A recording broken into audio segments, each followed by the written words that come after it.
Tamika Johnson, thank you for joining us on In Focus. Thanks for having me. We're here at Vibe Lounge, and now this is a kind of a special place because, you know, you're an educator, and I understand this is a family-run business that is run by one of your former students. Yes, her parents, a few of my former students' parents own the facility. Awesome. Yeah. So you're an educator, and you're also a new author, and we're here to talk about your brand new book, Teaching Through Trauma.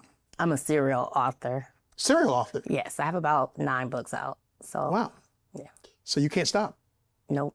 Always got to write some stuff out. I wish you could pass some of that serialness along to me, because I can't get through writing my first one.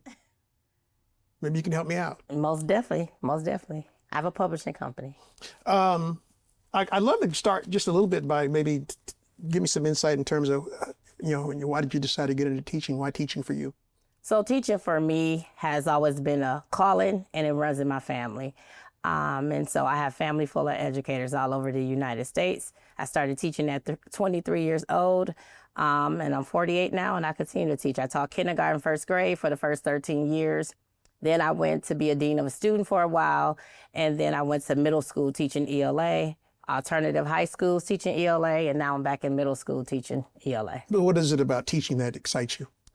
I think for me, it's just being able to pour into others' lives to see them become like the best version of themselves. I have a calling of being like an intercessor for people, and an advocate for people. So teaching allows me to do that. And when did you know? I knew that I wanted to be a teacher when I was in the first grade.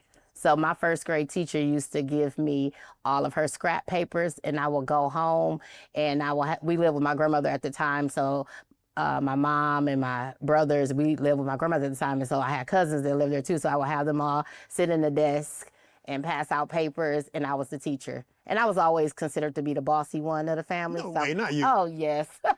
Tamika, seriously? You bossy? Very. Telling people what to do? Yes, yes. Don't do that, do this? Yes, make sure my mic, is all right. Yeah, all of that. But yeah, so that teaching just came naturally for me. Yeah.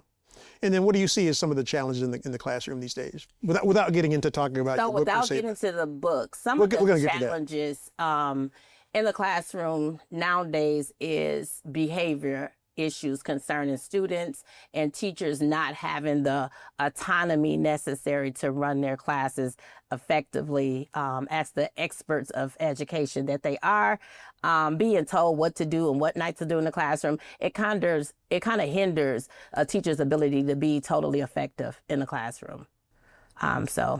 Yeah. And so you've written this book, Teaching Through Trauma.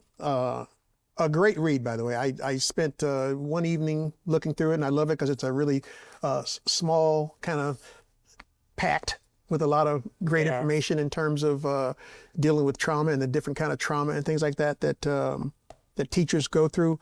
Why write the book?